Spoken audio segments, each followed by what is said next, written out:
አሜን በሏ። ንፍሮም ከውጭ የሚበላበት ዝክሩም ከውጭ የሚዘከርበት ደጅ የሚሆንበት ምክንያት የተወለደች የት ነው? ሊባኖስ። ለምን? እናት አባቷ ቤት አልነበራቸውም? ካል ነበራቸው። አባቷ ኢያቄም እናቷ ሐና ሕግ ተወስኖ ሲኖሩ ቤት ነበራቸው።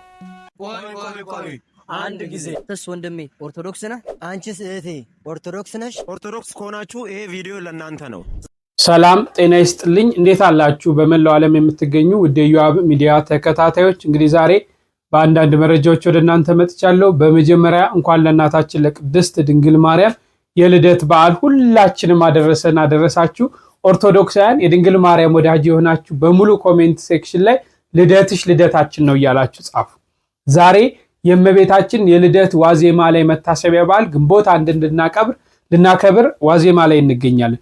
ሁላችንም ልደትሽ ልደታችን ነው ድንግል ማርያም እያላችሁ ኮሜንት ላይ ሳትጽፉ እንዳታልፉ። ይህንን ቪዲዮ ላይክ አድርጉ፣ ለብዙዎች እንዲደርስ ሼርም እያደረጋችሁ። ለምን ዛሬ እንግዲህ ግንቦት ልደታን ስናከብር በምን አይነት መልኩ ነው የምናከብረው? ለምን ንፍሮ ይቀቀላል? ለምንድነው ከቤት ውጪ በዓሉን በየውጪ የምናከብረው?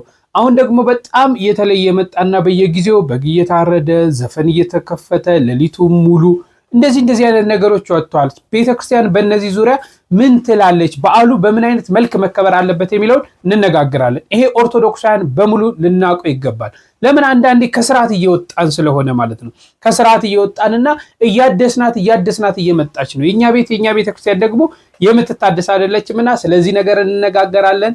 ሁላችሁም እስከ መርሃ ግብሩ ፍጻሜ አብራችሁን ከቆያችሁ እውነት የሚገርም ትምህርት ታገኛላችሁ፣ ራሳችሁን ታድሳላችሁ። ስለ ድንግል ማርያም ስለ እናታችን ስለማትጠገበው እናት አንዳንድ ነገር እናውቃለን።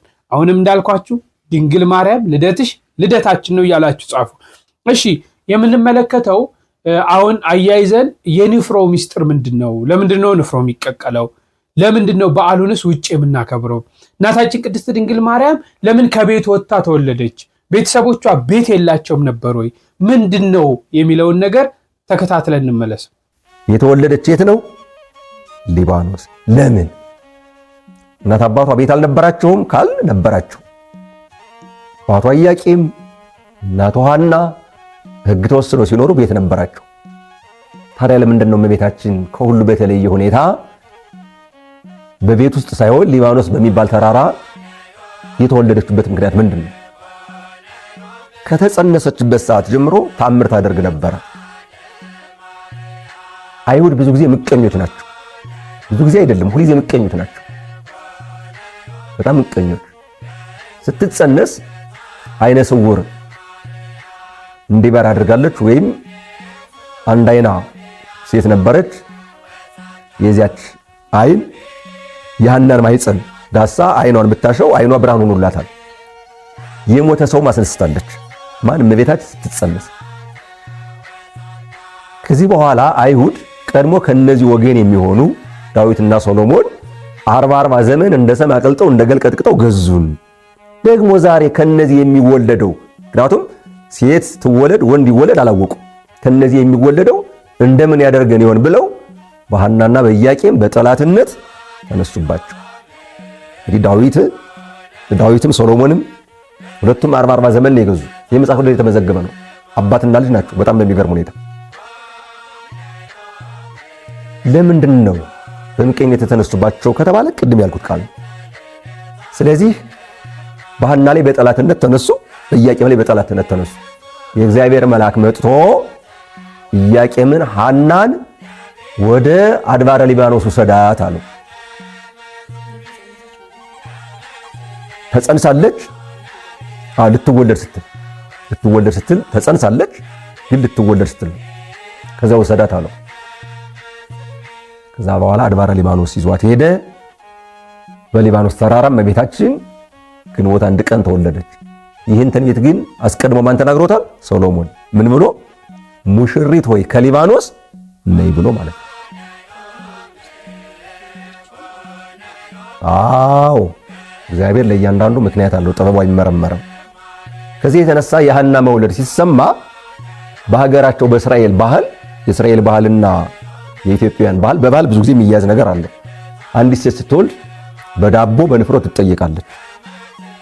ዳቦ እየጋገሩ ንፍሮ እያነፈሩ እየቀቀሉ ሐና ካለችበት ወይም ሐና እመቤታችንን ከወለደችበት ቦታ እየሄዱ ጠይቋት። ይህ ትውፊት በቀጥታ ስለወረደ እኛም ግንቦት አንድ ቀን ከቤታችን ንፍሮ አንፍረን ዳቦ ጋግረን በጋራ እንመላለን፣ እንጠጣለን። ትውፊቱ ይሄ ነው። ለዚህ የእመቤታችንን በዓል በማሰብ የቀረበውን ንፍሮ፣ የተጋገረውን ዳቦ፣ የተጠመቀውን ጠላ፣ ሌላም ነገር ቢሆን መንገድ ላይ መድፋት በጣም ትልቅ ስህተት። እንደዛ አይነቱ አምልኮ ባይድ ይባላል። ስንት ችግረኛ ባለባት ሀገር ላይ ይህን የመሰለ ንፍሮ መንገድ ላይ መድፋት አያሳዝንም? ይህን ዳቦ መንገድ ላይ መጣል አያሳዝንም? ጠላ ጠምቆ መንገድ ላይ መድፋት አያሳዝንም? ኑግ ታውቂያለሽ? ያን የመሰለ ነገር የሚጣፍጥ ነገር መንገድ ላይ መድፋት አያሳዝንም? እንዲህ አይነት ያልተገባ ባህል አለ። እንደነዚህ አይነት ሰዎች ይህን ትምህርት ሰምተው በሚቀጥለው ዓመት እንደሚስተካከሉ ተስፋ እናደርጋለን። ንፍሮም ከውጭ የሚበላበት ዝክሩም ከውጭ የሚዘከርበት ደጅ የሚሆንበት ምክንያት የመጀመሪያውን የጥንቱን እመቤታችን ስትወለድ ከቤት ስላልተወለደች ከሊባኖስ ዱር ውስጥ ስለተወለደች ሐና ቤት ስላልነበራት ከውጭ ስለተወለደች ዛሬ በውጭ የሚሆነው ንፍሮ ዳቦ ከውጭ የሚበላ የግንቦት ልደታ የእመቤታችን ከቤት ሳይሆን ከጫካ መወለዷን ሐና ልጇን ድንግል ማርያምን ወደፊትም የላት ወደ ኋላም የላት አንዲት ልጅ ናት። ነቢዩ ጠቢቡ ሰሎሞን ለእናቷ አንዲት ናት እንዳለው አንዲትም ልጇን የወለደቻት ከዱር ጫካ ስለሆነ ዛሬ በውጭ ንፍሮ የሚቀቀል ከውጭ የሚበላበት ምስጢር ይህ ነው ማለት ነው። ስለዚህ አድባሬ ሊባኖስ ስትወለድ አካባቢው ሰው አልነበረበትምና ኢያቄም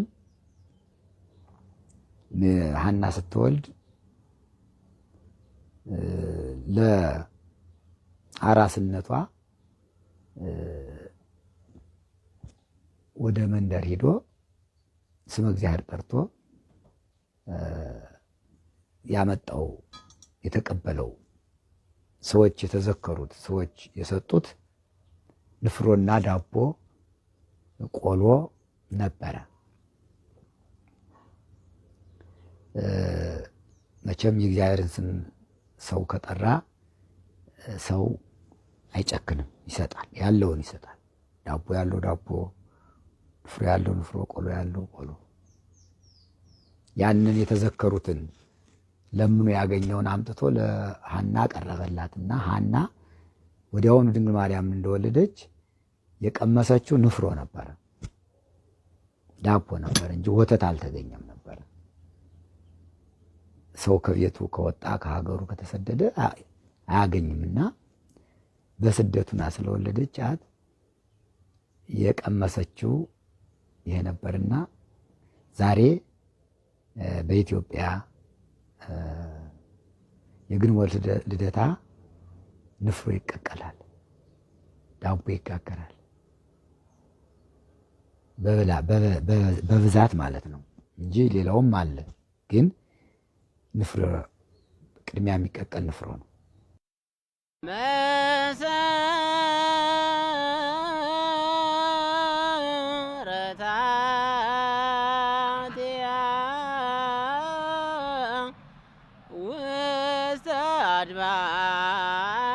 አድባር ቅዱሳን ያበድሮን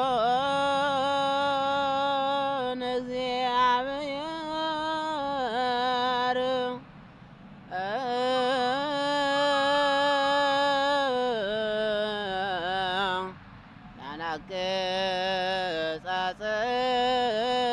ናናቅጻጽዮን እምኩሉ ተአይኒው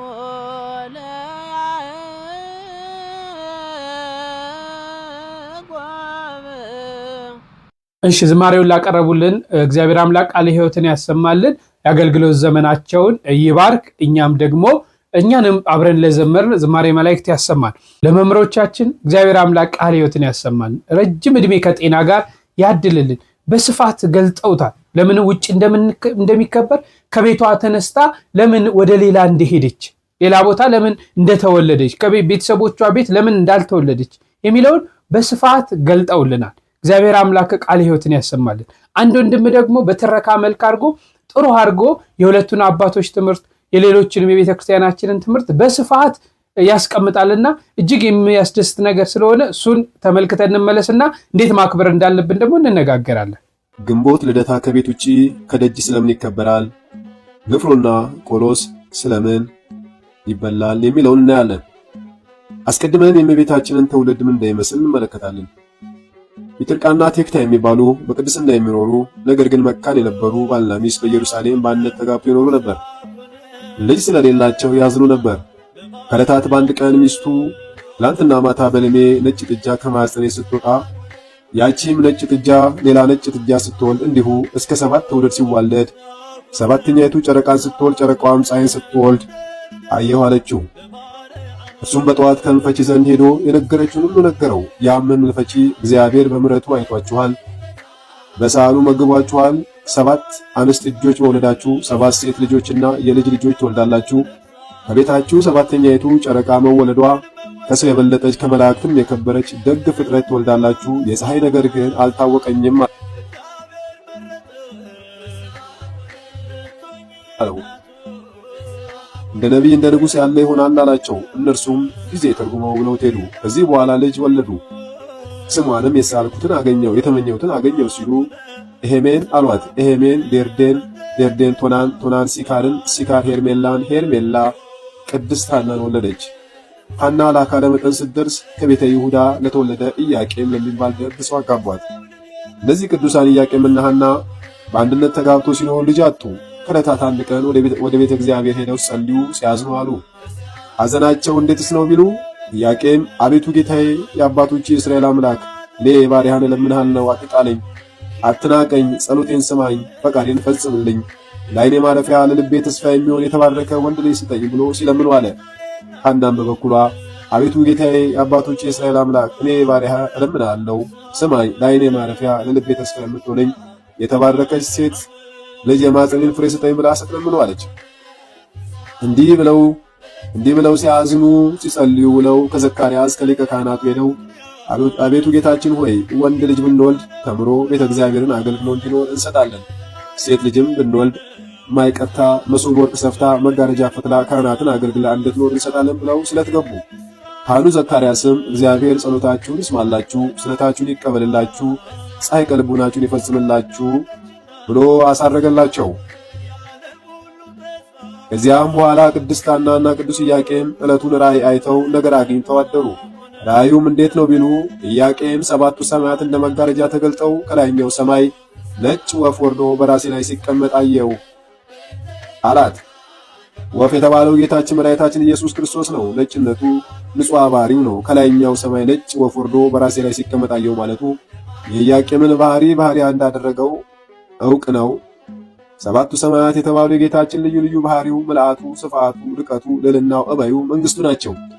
ሐናም እኔም አየሁ አለችው። ምን አየሽ ቢላት ነጭ ርግብ መታ በራሴ ላይ ወርዳ ለጆሮዬ ገብታ በማኅፀኔ ስተኛ አየሁ አለችው። ርግብ የተባለች እመቤታችን ድንግል ማርያም ናት።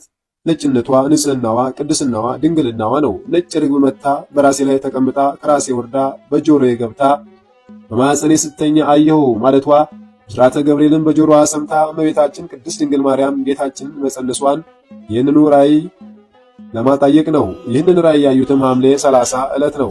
እነሱም እንዲህ ያለ ራእይ ካየን ነገር ካገኘን ብለው ዕለቱን በሩካቤ ሥጋ አልተገናኙም። ፈቃደ እግዚአብሔር ቢሆን ብለው አዳምና ሔዋንን ብዙ ተባዙ ምድርንም ሙሉአት ብሎ ያበሰረ አምላክ እኛስ ይልክልን የለምን ብለው ዕለቱን አልጋ ምንጣፍ ለይተው እስከ 7 ቀን ድረስ ለብቻቸው ሰነበቱ። ነሐሴ በባተ በሰባተኛው ቀን ከሰው የበለጠች ከመላእክት የከበረች ዓለም ሁሉ ተሰብስቦ ቢመዘን አንድ የራሱን ፀጉር የሚያህል ደግ ፍጥረት ትወልዳላችሁ፣ ዛሬ በሩካቤ ሥጋ ተገናኙ ብሏችኋል ጌታ ብሎ መልአኩ ለሐና ነገራት። በፈቃደ እግዚአብሔር በብስራተ መልአክ እመቤታችን እግዝእትነ ማርያም እሑድ ዕለት ተጸነሰች። በኦሪት ሥርዓት እሑድ ዕለት ባልና ሚስት መገናኘት ልማድ ነበርና እመቤታችን ቅድስት ድንግል ማርያም ከጸነሰችበት ጊዜ አንስቶ በእናቷ ማኅፀን ውስጥ ሆና የተለያዩ በርካታ ታምራትን አድርጋለች። ከዚህም ውስጥ ሳሚናስ የተባለው ዘመዷ ከሞት አስነስተዋለች። ታሪኩ እንዲህ ነው። ሳሚናስ የሐና ያጎት ልጅ ነው። ይህ ሰው ዕረፍተ ዘመን ገጥቶት የሞትና ሐና ለቅሶ ለመድረስ ቤቱ ትሄዳለች።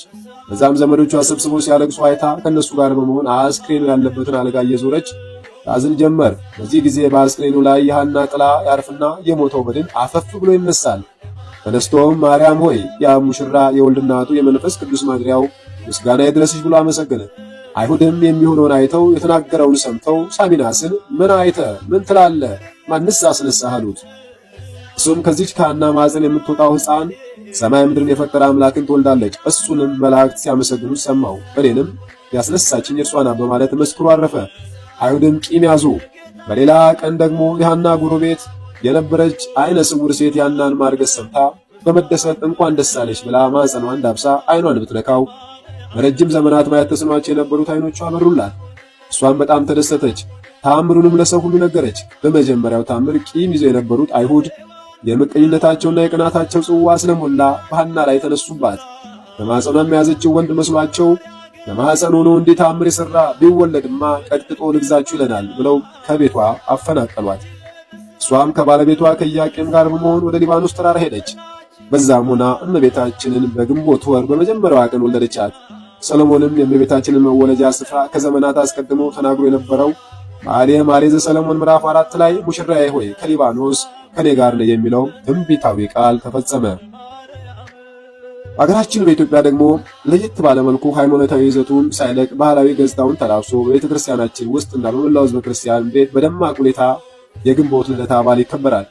ከሥርዓተ ቤተ ክርስቲያን አንጻር ከዋዜማው ጀምሮ ለምስጋና በመቆም በማህሌቱ በመሳተፍ አዳሩን ሙሉ ውዳሴው ይቀርባል። ሲነጋጋም በኪዳን ጸሎት፣ ከዚያም በሥርዓተ ቅዳሴ፣ በመጨረሻም ደግሞ የቃል ኪዳኑን ታቦት ይዞ በመውጣትና ሕዝቡን በመባረክ ይከበራል። ምዕመኑ ደግሞ የቤተ ክርስቲያን ሥርዓት ካለቀ በኋላ ወደ ቤቱ ተመልሶ ከቤተሰቡና ከጎረቤቶቹ ጋር በፍቅር ያከብራል። በኦርቶዶክሳዊት ተዋሕዶ ቤተ ክርስቲያን ትውፊት መሠረት ከቤት በመውጣት ከደጅ ላይ በመሆን ይከበራል። ይህም የሆነው ሐናና ኢያቄም ከአይሁድ ለማምለጥ ተሰደው በአድባረ ሊባኖስ ስር እመቤታችንን ወለዱ። በወቅቱ ከቤት የወጡ ለሽሽት ነበርና ስንቅ ስላልያዙ ምግባቸው ንፍሮና ጥራጥሬ ነበር። ይህንንም ትውፊት በመያዝ በዓሉ ከቤት ውጭ ንፍሮ እየተበላ ይከበራል። ለወንድማችንም እግዚአብሔር አምላክ ቃል ሕይወትን ያሰማልን። በጣም ደስ የሚል ትምህርት ነው የሰማ ነው ማለት ነው። እንግዲህ ምንድነው በዚህ ማንሳት የምንፈልገው ነገር ምንድነው ካላችሁ፣ ይህንን ባህል ስናከብር አብዛኞቻችን ያው ስለት እየተሳለን ዓመት ካደረሰን በተለይ መስቀልና የልደታ በዓል የልደት ግንቦት ልደት በዓል በእንዲህ አይነት ትሬንድ እየተለመደ ነው።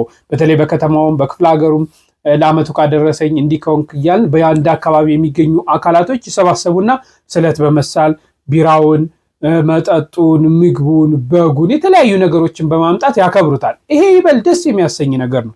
ደስ የሚያሰኝ ነገር ነው። በእንዲህ አይነት ሁኔታ ማክበር እንግዲህ የድንግል ማርያም ልደት ትልቁ በዓላችን ነው። ስለ እናታችን የተወለደችበት እናት ያገኘንበት መወለዷ ነውና ያ ስለሆነ ትልቅ በዓል ነው፣ የሚያስደስት በዓል ነው። ነገር ግን ምንድነው አንዳንዴ መስመር እየሳተ ይመስላል። በግ ማረዳችን፣ ስጋ ማድረጋችን፣ መጠጥ ማድረጋችን ጥሩ ሆኖ ሳለ በዚህም ጎን ለጎን ነዳያንን ብናስብ የተሻለ ነው። አብረን ነዳያንን እስከ መጨረሻው ስክር ብሎ ጥግብ ብሎ ከአቅም በላይ ከመብላት ያንን ነገር ለሌሎች ማካፈል ደግሞ እግዚአብሔርም የሚወደው ነገር ስለሆነ በእንዲህ አይነት መልክ ብናደርግ። ሁለተኛ ደግሞ እንግዲህ በዓሉ የእመቤታችን በዓል ነው አይደል? መንፈሳዊ በዓል ነው፣ ቤተክርስቲያን በዓል ነው። በዓሉ ያ ሆኖ ሳለ ሌሊቱን ሙሉ ስንጨፍር የምናደር ሰዎች አለ። ድንግል ማርያም ያንንስ ትወዷለች ወይ? እግዚአብሔር በዛ ጭፈራ ውስጥ፣ በዛ ሆይታ ውስጥ፣ በዛ ጫጫታ ውስጥ ይገኛል ወይ የሚለውንም ማሰብ ያስፈልጋል። የድንግል ማርያም በረከት ነው። ልደትሽ ልደታችን ነው። ዛሬ እንደደረስን ለዓመቱም አድርሽን ብለን እመቤታችን እየለምን ምልጃዋን እየፈለግን እናትነቷን እየፈለግን በረከቷን እየፈለግን በዓለማዊ ነገር እግዚአብሔርን ከማያስደስተው ግብር ውጭ ወጥተን ያንን ስንፈጽም እውነት ይሄ ነገር ይሆንልናል? አንዳንዴ አናስተውለውም። እነዚህ ነገሮች ባይዘዌ ዘፈን ኃጢአት እንደሆነ ሁላችሁም መቼም ታውቃላችሁ አይደል? ያውም ደግሞ መንፈሳዊ የሆኑ በዓላትን በዚህ ስንሸፍን ለሌሎችስ ምንድን ነው ምን ፈጥረው? ስለዚህ ይህን ማድረግ ካለብን መዘመር እኮ እንችላለን። ይህን ያህል ከልክ በላይ መብላት መጠጣት ደግሞ አይፈቀድም። ከልክ ከመጠናችን በላይ በመጠጥ ማሳለፍ፣ ጠዋት ሰክረን ራሳችንን መቋቋም ራሳችንን ማኔጅ ማድረግ እስኪያቅተን ድረስ ይሄስ እመቤታችን ትደሰታለች ወይ? ስለዚህ በተለይ ወጣቶች በተለይ በእንደዚህ አይነት ሁኔታ በዓሉን የምታከብሩ ስርዓተ ቤተክርስቲያንን በተከተለ መልኩ ለምን በጋረዳችሁ ለምን መጠጥ አደረጋችሁ እያልኩ አድርጉ። ደስታ ነው፣ የእመቤታችን ልደት ነው። እንኳን የእናታችን የቅድስት ድንግል ማርያም ልደት የሰው ልደትም እየተከበረ ነው። አክብሩ ይሄንን በዚህ አይነት መልኩ ግን ስርዓት ባለው መልኩ። ይሄንንስ የምናከብር ሰዎች እውነት ጧት ቤተክርስቲያን እንሄዳለን? የዚህ የበዓሉ ባለቤት እኮ ቤተክርስቲያን ናት።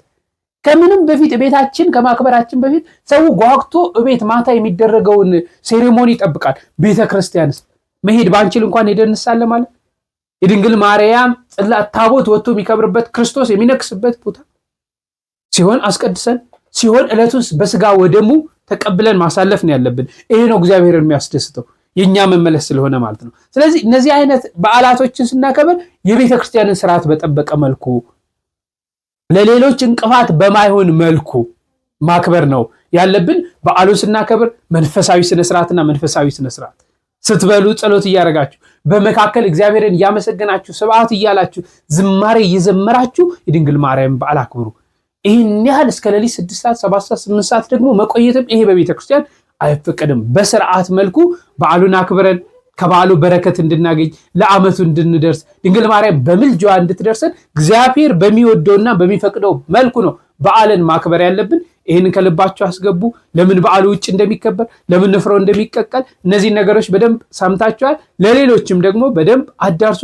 ድንግል ማርያም እንዴት እንደተወለደች ሐናና ኢያቄም ምን ያህል ለእግዚአብሔር ታምነው እግዚአብሔር በመቼ እንደባረካቸው ሰባቱንም ትውልድ እነዚህን ነገሮች እንድትይዙ እፈልጋለሁ። ነገ ደግሞ በየአካባቢው የሚከበሩ በዓላቶች እንዴት እንደተከበሩ ደግሞ አምጥቼ ማስቀኛችሁ ይሆናል።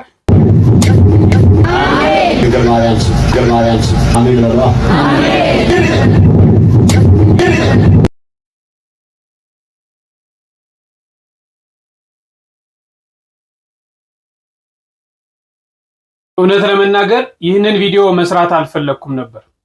ነገር ግን በተለያዩ ምክንያቶች ለመስራት ተገደድኩኝ። ምንድነው እየተደረገ ያለው ነገር ግልጽ እየሆነልኝ አይደለም። ያውም በቤተ ክርስቲያን አውደ ምሕረት እንዲህ አይነት ዱላ ቀረሽ እንዴ! ሰይጣንን ለማስወጣት በዱላ ነው እንዴ?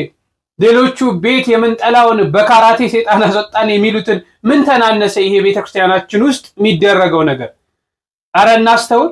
ከሃይማኖት የወጣ ነው። ባይዘዌ ኦርቶዶክሳውያን እንዲህ አይነት ቤተክርስቲያን እንዲህ አይነት የዱላ በድብድብ ሰይጣንን የምታስወጣበት ስርዓት የላትም። ይሄንን ወቁ።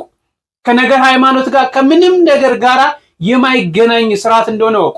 አንዳንዶች ቤተክርስቲያንን ለማሰደብ የገቡ ናቸው ብዬ ነው ማስቡ።